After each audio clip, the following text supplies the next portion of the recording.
Hello दोस्तों, मैं हूं आपका दोस्त आनंद और आप सुन रहे हैं फाइनेंस ज्ञान और टॉक, एक ऐसा मंच जहां हम पैसों, निवेश और दुनिया की आर्थिक बुद्धिमत्ता को साधारण भाषा में कहानी बनाकर आपके सामने रखते हैं।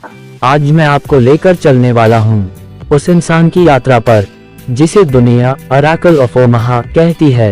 एक ऐसा दिमाग जिसकी शांति बाजारों के तूफान को भी मात देती है। एक ऐसा निवेशक जिसने दुनिया को सिखाया कि धैर्य, सीख और सही सोच किसी भी इंसान को करोड़ों कमा सकती है। हाँ दोस्तों, आज की इस ऑडियो बुक में हम गहराई से जानेंगे वॉरेन बफेट की अद्भुत, प्रेरणादायक और ऐतिहासिक जीवन यात्रा। कहानी शुरू होती है अमेरिका के छोटे से शहर ओमाहा से, जहां एक दुबला सा चश्मे वाला लड़का हाथ में अखबार के बंडल लिए सुबह की ठंडी हवा में साइकिल चलाते हुए अपना पहला बिजनेस सीख रहा था। उसे नहीं पता था कि एक दिन वही लड़का दुनिया का सबसे महान निवेशक बनेगा। तो चलिए धीमे शांत कदमों से बढ़ते हुए हम प्रवेश करते हैं वॉरेन बफेट की कहानी में। भाग 1, बचपन और शुरुआती सबक। वॉरेन बफेट का जन्म 30 अगस्त 1930 को नेब्रास्का के ओमाहा शहर में हुआ था। उस समय अमेरिका ग्रेट डिप्रेशन के अंधेरों से गुजर रहा था। करोड़ों लोग बेकार थे, बैंक फेल हो रहे थे और पैसा बहुत ही कम था। ऐसे माहौल में वॉरेन के पिताजी हॉवर्ड बफेट एक स्टॉक ब्रोकर थे। उन्होंने भी इस संकट को करीब से देखा था। वॉरेन को बचपन से ही नंबर्स का बहुत शौक था। वो बेसबॉल के स्टैटिस्टिक्स या इधर उधर के टेलीफोन नंबर याद कर लेते थे। पैसे को लेकर उनकी दिलचस्पी 6 साल की उम्र से ही दिखने लगी थी। वो अपनी बहनों के साथ पड़ोस में कोका कोला की बोतलें बेचते थे। उन्होंने देखा कि 25 सेंट की 6 बोतलें होलसेल में खरीदकर हर बोतल 5 सेंट में बेचने से 5 सेंट का प्रॉफिट होता था। यह उनका पहला बिजनेस लेसन था, प्रॉफिट मार्जिन। 11 साल की उम्र तक उनकी दिलचस्पी स्टॉक मार्केट की तरफ बढ़ चुकी थी। वो पिताजी के साथ स्टॉक ब्रोकरेज ऑफिस जाते थे, स्टॉक कोट्स पढ़ते थे। उन्होंने अपनी पहली स्टॉक इन्वेस्टमेंट की। वो कौन सी थी? City service company. उन्होंने 3 शेयर $38 प्रति शेयर के भाव से खरीदे। कुछ ही देर बाद स्टॉक गिरकर $27 हो गया। जल्दबाजी में आकर वॉरेन ने बेच दिया, जबकि थोड़ी देर बाद वह स्टॉक $40 हो गया। इस छोटी सी गलती से उन्होंने अपना पहला और आत्मीय सबक सीखा, इन्वेस्टमेंट में धैर्य और सब्र का होना बहुत जरूरी है। 13 साल की उम्र तक उन्होंने अखबार डिलीवरी का काम शुरू किया। वो सुबह 4 बजे उठकर 500 अखबार डिलीवर करते थे। इससे होने वाली आमदनी को उन्होंने बचा कर रखा। उनकी मेहनत इतनी थी कि उन्होंने अपने इनकम टैक्स रिटर्न में टाइपराइटर और साइकिल को बिजनेस एक्सपेंस के तौर पर शो किया। बचपन से ही उनकी सोच एक बिजनेसमैन जैसी थी। हाई स्कूल के बाद वॉरेन ने यूनिवर्सिटी ऑफ पेंसिल्वेनिया में एडमिशन लिया, लेकिन कुछ समय बाद वापस ओमाहा आ गए। आखिरकार उन्होंने यूनिवर्सिटी ऑफ नेब्रास्का से ग्रेजुएशन की। इस दौरान भी उनकी बिजनेस एक्टिविटीज चलती रहीं। वो पिनबॉल मशीनें खरीदकर बार्बर शॉप्स में लगाते थे और प्रॉफिट आपस में शेयर करते थे। उनका बिजनेस मॉडल सादा और आसान था, लेकिन वॉरेन को लगता था कि उनमें अभी भी बहुत कुछ सीखने को बाकी है। और इसी खोज में उनकी नजर पड़ी कोलंबिया बिजनेस स्कूल की तरफ, जहां पढ़ा रहे थे एक लीजेंड, बेंजामिन ग्राहम। भाग 2, गुरु की तलाश। Benjamin Graham the intelligent investor जैसे अमर ग्रंथ के लेखक इन्वेस्टमेंट की दुनिया के एक महान गुरु थे। उनका फिलॉसफी सिंपल था, वैल्यू इन्वेस्टिंग। इसका अर्थ ये था, किसी कंपनी की असली या इंट्रिंसिक वैल्यू को पहचानो। अगर उसका शेयर भाव उस इंट्रिंसिक वैल्यू से कम है तो उसे खरीदो और फिर इंतजार करो। बाजार खुद ब खुद उसकी असली वैल्यू को पहचान लेगा और आपको फायदा होगा। यह एक ऐसा गहरा सूत्र था जिसने वॉरेन की जिंदगी बदल कर रख दी। कोलंबिया में वॉरेन ग्राहम के सबसे तेज तर्रार स्टूडेंट बनकर उभरे। उन्होंने हर सब्जेक्ट में हाईएस्ट ग्रेड हासिल किए। ग्राहम के लिए उनमें एक अलग ही जुनून था। कॉलेज के बाद वॉरेन चाहते थे कि वह ग्राहम की कंपनी में काम करें, लेकिन ग्राहम ने उन्हें मना कर दिया। वॉरेन ना हिम्मत हारे, बल्कि वापस ओमाहा आकर अपने पिताजी की ब्रोकरेज फर्म में काम शुरू कर दिया। इस दौरान भी वह ग्राहम को अपने इन्वेस्टमेंट आइडियाज भेजते रहे। आखिरकार 1954 में ग्राहम ने वॉरेन को अपनी कंपनी में काम करने का मौका दे दिया। यहाँ वॉरेन को डायरेक्ट अनुभव मिला वैल्यू इन्वेस्टिंग का। वो कंपनी के बैलेंस शीट्स, फाइनेंशियल स्टेटमेंट्स और एनुअल रिपोर्ट्स को गहराई से पढ़ते थे। ऐसी कंपनियां ढूंढते थे जो बार्गन की तरह हों। लेकिन 2 साल बाद जब ग्राहम ने रिटायरमेंट ले ली तो वॉरेन ने भी वह कंपनी छोड़ दी, क्योंकि अब वह अपना डंका बजाना चाहते थे। उनके पास अब तक लगभग $1,74,000 जमा हो चुके थे, जो आज के हिसाब से करोड़ों रुपए के बराबर है, और अब वह अपनी एक अलग दुनिया बसाने जा रहे थे। भाग 3, बफे पार्टनरशिप लिमिटेड सफलता की सीढ़ी। 1956 में वॉरेन बफे वापस अपनी जन्मभूमि ओमाहा आए। उन्होंने अपने दोस्तों और परिवार को मिलकर बफे पार्टनरशिप लिमिटेड नाम की एक इन्वेस्टमेंट पार्टनरशिप शुरू की। शुरुआत छोटी थी, 7 लिमिटेड पार्टनर्स के साथ $1,05,000 का फंड। वॉरेन के रूल्स बिल्कुल साफ थे। 1. वह प्रॉफिट का 25% लेंगे, लेकिन सिर्फ तब जब वो मार्केट से बेहतर परफॉर्मेंस करेंगे। 2. पार्टनर सिर्फ साल के अंत में पैसा निकाल सकते थे। 3. वॉरेन ने भी अपना सारा पैसा इसी फंड में लगा दिया था। वो खुद के साथ साथ अपने इन्वेस्टर्स का पैसा भी लगाते थे। उनकी स्ट्रेटेजी बेंजामिन ग्राहम की ही तरह थी, अंडरवैल्यूड कंपनियां ढूंढना। लेकिन वॉरेन ने एक नया ट्विस्ट ऐड किया। ग्राहम सिर्फ सिगार बट कंपनियां ढूंढते थे, वो कंपनियां जो थोड़े समय के लिए अच्छा स्मोक दे सकती हैं। लेकिन वॉरेन को वो कंपनियां पसंद आई जिनकी इकोनॉमिक मोट या आर्थिक खाई स्ट्रॉन्ग थी, यानी ऐसी कंपनियां जिनके पास कंपटीशन से बचाव का कोई न कोई जाल हो, जैसे ब्रांड पावर, प्रोप्राइटरी टेक्नोलॉजी या मार्केट पर पक्का कब्जा। यही सोच उनकी अलग पहचान बनी। उनकी पार्टनरशिप ने बेहतरीन परफॉर्मेंस किया। 1956 से 1969 तक पार्टनरशिप का एवरेज एनुअल रिटर्न 29.5% था, जबकि डॉव जोन्स इंडेक्स सिर्फ 7.4% ही बढ़ पाया था। यह एक अभूतपूर्व कामयाबी थी। जिसने $10,000 इन्वेस्ट किए थे, वो $1,50,000 बन गए। इस दौरान उन्होंने कई लीजेंडरी इन्वेस्टमेंट किए, जैसे अमेरिकन एक्सप्रेस। 1964 में कंपनी पर एक बड़ी स्कैंडल का संकट था और उसका स्टॉक भाव गिर गया था। लोग कंपनी को फेल मान रहे थे, लेकिन वॉरेन ने ग्राउंड लेवल पर रिसर्च किया। उन्होंने देखा कि लोग अभी भी अमेरिकन एक्सप्रेस के ट्रैवलर चेक्स यूज कर रहे हैं। उन्होंने कंपनी की असली स्ट्रेंथ को पहचाना और बड़े पैसे लगाए। कुछ ही सालों में अमेरिकन एक्सप्रेस वापस उभर आए और बफे को 5x रिटर्न मिला। लेकिन 1969 तक वॉरेन को लगने लगा कि स्टॉक मार्केट बहुत गर्म हो चुका है। हॉट कंपनियों के शेयर बेमौलू के भाव पर बिक रहे थे। वैल्यू इन्वेस्टिंग के लिए कोई अच्छा मौका नहीं था। अपने इन्वेस्टर्स के पैसों की सुरक्षा को देखते हुए वॉरेन ने एक अजीब फैसला लिया। उन्होंने बफे पार्टनरशिप को बंद करने का ऐलान कर दिया। उन्होंने अपने इन्वेस्टर्स को उनका पैसा वापस कर दिया, लेकिन इस पार्टनरशिप ने उन्हें एक चीज दी थी, एक ऐसा खजाना जिसे चलाने के लिए वह पूरे जीवन तैयार थे। एक ऐसी कंपनी जिसका नाम आज पूरी दुनिया जानती है, बर्कशायर हैथवे। भाग 4, बर्कशायर हैथवे, एक साम्राज्य का उदय। 1965 वर्तमान। बर्कशायर हैथवे की कहानी भी इंटरेस्टिंग है। असल में यह एक टेक्सटाइल मैन्युफैक्चरिंग कंपनी थी। वॉरेन ने 1962 में इसे एक बार्गन समझकर इसके शेयर खरीदे थे। उनका विचार था कि टेक्सटाइल मिल्स बंद होने पर कंपनी की प्रॉपर्टी और मशीनरी बेचकर प्रॉफिट कमाया जा सकता है। लेकिन जल्द ही उन्हें एहसास हुआ कि यह एक भूल थी। टेक्सटाइल इंडस्ट्री अमेरिका में गिरावट की स्थिति में थी। कंपनी लगातार पैसा खा रही थी। वॉरेन ने बाद में कहा कि बर्कशायर हैथवे को खरीदना उनकी जिंदगी की सबसे बड़ी इन्वेस्टमेंट गलती थी। अगर उन्होंने वह पैसा किसी अच्छी कंपनी में लगाया होता तो वह आज करोड़ों गुना ज्यादा होता। लेकिन इस गलती ने उन्हें एक बड़ा सबक दिया। किसी ऐसे बिजनेस में पैसा मत लगाओ जो आप समझते नहीं हो और जिसका भविष्य उज्जवल न हो। उन्होंने बर्कशायर हैथवे को एक टेक्सटाइल कंपनी से बदलकर एक इन्वेस्टमेंट व्हीकल में तब्दील करने का फैसला किया। यानी अब बर्कशायर हैथवे का काम टेक्सटाइल बनाना नहीं, बल्कि दूसरी अच्छी कंपनियों में पैसा लगाना था, और इसी ने नई लहर की शुरुआत की। वॉरेन ने बर्कशायर के थ्रू अच्छी कंपनियों को खरीदना शुरू किया। पहली बड़ी एक्विजिशन थी नेशनल इंडेमनिटी कंपनी, एक insurance company. Insurance business Buffett को क्यों पसंद आया? क्योंकि इंश्योरेंस प्रीमियम के थ्रू कंपनी के पास फ्लोट आता था, यानी ऐसे पैसे जो क्लेम पे करने से पहले कंपनी के पास कुछ समय के लिए होते हैं। वॉरेन इस फ्री फ्लोट का यूज करके दूसरी कंपनियों के शेयर खरीद सकते थे। यह एक ऐसा पावरफुल मॉडल था जिसने बर्कशायर की ग्रोथ को रॉकेट की तरह उछाला। फिर आई बेहतरीन एक्विजिशन की लड़ी।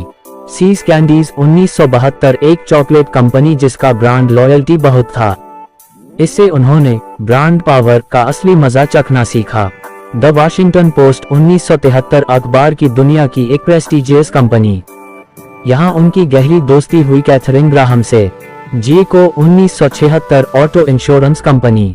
वॉरेन इसे 1940 से जानते थे। उन्होंने इसे अंदर तक समझा और आखिरकार पूरी कंपनी खरीद ली। कोका कोला 1988 यह उनकी सबसे फेमस इन्वेस्टमेंट में से है। उन्होंने देखा कि कोका कोला एक टाइमलेस ब्रांड है, दुनिया भर में इसकी डिमांड है। उन्होंने $1 बिलियन से ज्यादा का इन्वेस्टमेंट किया जो आज करोड़ों डॉलर का हो चुका है। बर्कशायर हैथवे का एनुअल मीटिंग, जिसे वुडस्टॉक फॉर कैपिटलिस्ट्स के नाम से जाना जाता है, एक महोत्सव बन गया। ओमाहा में हजारों इन्वेस्टर्स एकजुट हो बफे और उनके पार्टनर चार्ली मंडेर की ज्ञान की बूंदें समेटने आते हैं। भाग 5, बफे के इन्वेस्टमेंट के सूत्र। तो क्या है वॉरेन बफे के इन्वेस्टमेंट के वह राज जो उन्हें दुनिया का सबसे सफल इन्वेस्टर बनाते हैं? चलिए हम इनमें से कुछ प्राथमिक सिद्धांतों को समझते हैं। 1. प्राइस क्या है और वैल्यू क्या है में अंतर समझो। किसी शेयर को उसकी प्राइस पर नहीं बल्कि वैल्यू पर खरीदो। जैसे आप किसी सामान की सेल पर खरीदारी करते हैं, वैसे ही स्टॉक मार्केट में भी करो। ऐसी कंपनियां ढूंढो जिनका शेयर भाव उनकी असली आर्थिक वैल्यू से कम हो। 2. बिजनेस को समझो। Circle of competence. आपको हर बिजनेस की समझ नहीं होती। अपने उसी सर्कल या दायरे में इन्वेस्ट करो जिसे आप अच्छे से समझते हो। बफे टेक्नोलॉजी कंपनियों में देर से इन्वेस्ट किए क्योंकि वह मानते थे कि वो उनकी समझ से बाहर है। बाद में जब उन्होंने एप्पल जैसी simple consumer focused tech company को समझा तब ही इन्वेस्ट किया। 3. पेशेंस और धैर्य। इन्वेस्टमेंट एक लंबी दौड़ की रेस है, स्प्रिंट नहीं। उनका प्रसिद्ध कथन है, शेयर बेचने का सबसे अच्छा समय कब है? कभी नहीं। अगर आपने एक अच्छी कंपनी खरीदी है तो उसे बहुत सालों तक पकड़ कर रखो। कंपाउंडिंग को काम करने दो। कंपाउंडिंग को आइंस्टीन ने दुनिया का 8वां अजूबा कहा है। 4. मिस्टर मार्केट की भावनाओं को नजरअंदाज करो। मान लो कि आपका एक भावुक बिजनेस पार्टनर है, मिस्टर मार्केट। रोज सुबह वह आपको एक नया प्राइस ऑफर करता है आपकी हिस्सेदारी को खरीदने या बेचने के लिए। कभी वह बहुत खुश होता है और ज्यादा प्राइस देता है, तो कभी वह उदास होता है और बहुत कम प्राइस देता है। आपको मिस्टर मार्केट के मूड की परवाह किए बिना सिर्फ उसकी गलतियों का फायदा उठाना है। 5. फियरफुल जब हैं, ग्रीडी बनो और ग्रीडी जब हैं, फियरफुल बनो। यह उनका सोने का सिद्धांत है। जब बड़ा क्रैश आता है और सब लोग डरकर शेयर बेच रहे होते हैं, फियरफुल, तब आपको खरीदना चाहिए ग्रीडी। और जब सब लोग शेयर मार्केट के दीवाने बनकर हर चीज खरीद रहे होते हैं, ग्रीडी, तब आपको सावधान हो जाना चाहिए, फियरफुल। 6. मैनेजमेंट पर ध्यान दो। कंपनी का मैनेजमेंट ईमानदार और होशियार होना चाहिए। बफे ऐसी कंपनियों में इन्वेस्ट करते हैं जिनका मैनेजमेंट आपके साथ शरीफी से पेश आए। भाग 6, सादा जीवन उच्च विचार। वॉरेन बफे की जिंदगी सिर्फ पैसा कमाने की कहानी नहीं है। वो आज भी उतनी ही सादगी से जीते हैं जितने 50 साल पहले जीते थे। वो आज भी ओमाहा के उसी घर में रहते हैं जिसे उन्होंने 1958 में $31,500 में खरीदा था। वो सुबह मैकडोनल्ड से ब्रेकफास्ट खरीदते हैं और आज के मार्केट मूड के हिसाब से डिसाइड करते हैं कि $3.17 वाला ब्रेकफास्ट लेना है या $2.95 वाला। उनके पास कोई सिक्योरिटी या ड्राइवर नहीं है, वो खुद गाड़ी चलाते हैं, लेकिन उनकी सबसे बड़ी विरासत उनकी दानवीरता है। 2006 में उन्होंने ऐलान किया कि वो अपनी संपत्ति का 99% हिस्सा bill and Melinda Gates foundation समेत कई चैरिटीज में दान कर देंगे। ये दुनिया के इतिहास की सबसे बड़ी दान राशि थी। उनका करिश्मा सिर्फ इतना है कि उन्होंने पैसा कमाया, लेकिन पैसे ने उन्हें नहीं किया। वो मानते हैं कि आपको इतना पैसा नहीं कमाना चाहिए कि आप 100 जिंदगियां जीने की सोच सकें, बल्कि ऐसी जिंदगी जीनी चाहिए कि अगर पैसा न भी हो तो भी आप खुश हों। उनके जीवन के मूल मंत्र हैं, अपनी खुशी के लिए जियो, न कि दूसरों को इम्प्रेस करने के लिए। अंततः आम आदमी के लिए सीख, लेगेसी एंड लेसन्स। तो मेरे प्यारे श्रोताओं, वॉरेन बफे की कहानी से हम क्या सीख सकते हैं? 1. ज्ञान पर निवेश करो, अपने आप को पढ़ाई में लगाओ। इन्वेस्टमेंट से पहले नॉलेज में इन्वेस्ट करो। 2. शुरुआत जल्दी करो, बचपन से ही सेविंग और इन्वेस्टिंग की आदत डाल लो। कंपाउंडिंग आपका सबसे बड़ा दोस्त बन सकता है। 3. सोच में लंबे समय का होना, हमेशा लॉन्ग टर्म सोचो, हफ्तों या महीनों के लिए नहीं बल्कि दशकों के लिए सोचो।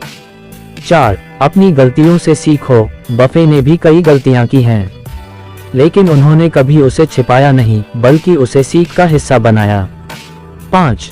सच्चाई और ईमानदारी से चिपके रहो, अपने प्रिंसिपल्स को कभी मत तोड़ो, चाहे कितनी भी आसान राह क्यों न दिखाई दे। 6. दूसरों की मदद करो, पैसा जिंदगी जीने का एक जरिया है, लक्ष्य नहीं। असली संपत्ति आपके रिश्ते, आपकी सेहत और आपकी आत्मसंतुष्टि है। तो मेरे प्यारे श्रोताओं, वॉरेन बफे की यह अद्भुत यात्रा हमें क्या सिखाती है? क्या ये सिर्फ एक महान इन्वेस्टर की कहानी है? नहीं, बिल्कुल नहीं। ये तो हम सब के लिए, आम जिंदगी जीने वाले हर इंसान के लिए जीने का एक तरीका है। उनकी कहानी से निकलने वाले सबक आए हैं जिंदगी के हर पहलू को छूते हुए। पहला सबक, ईमानदारी और सादगी। बफे साहब ने दुनिया को दिखाया कि आप दुनिया के सबसे अमीर आदमी बनकर भी एक 11वीं फेल आदमी जैसी सादगी से कैसे जीते हैं। उन्होंने न तो अपना लाइफ स्टाइल बदला, न अपना घर। उनकी ताकत उनके प्रिंसिपल्स में है, उनके बैंक बैलेंस में नहीं। ये सिखाता है कि असली इज्जत और खुशहाली दिखावा नहीं बल्कि अंदर से महसूस होती है। दूसरा सबक, ज्ञान में निवेश। उन्होंने कहा है कि आप जो बन सकते हैं उसके लिए कोई सीमा नहीं है, लेकिन आप जो सीख सकते हैं उसके लिए बहुत कुछ है। अपने आप को बेहतर बनाने के लिए, अपने ज्ञान को बढ़ाने के लिए कभी रुको मत। आज का इंटरनेट का दौर आपको दुनिया भर का ज्ञान ला कर दे रहा है, उसे बेकार मत जाने दीजिए। तीसरा सबक, धीरज। आजकल की तेज दौड़ दुनिया में सब कुछ जल्दी चाहिए, लेकिन बफे साहब ने सिखाया कि सच्ची कामयाबी कैसे भी जल्दी नहीं मिलती। वह आपके धीरज, आपकी मेहनत और आपके इंतजार का फल होती है। चाहे वह इन्वेस्टमेंट हो या जिंदगी का कोई भी लक्ष्य, धीरज रखिए। चौथा सबक, दान। आखिरकार ये सीख की जिंदगी सिर्फ पैसा जमा करने के बारे में नहीं है बल्कि उसे सही जगह लगाने के बारे में भी है। उन्होंने अपनी संपत्ति का 99% हिस्सा दान करके ये संदेश दिया कि असली अमीरी वह नहीं जो आपने जमाई है, बल्कि वह है जो आपने बांटी है। किसी की जिंदगी बदल कर आप अपनी जिंदगी को भी बदल सकते हैं। तो इस कहानी का अंत करते हुए मैं आपसे यही कहूंगा कि वॉरेन बफे की तरह बनिए मत, लेकिन उनके प्रिंसिपल्स को अपनाए। एक ऐसी जिंदगी जिए जो आपके लिए खुशहाल हो, न कि किसी और को इम्प्रेस करने के लिए। अपने काम में मस्त रहिए, अपने परिवार के साथ वक्त बिताए और जब मौका मिले किसी की मदद जरूर कीजिए।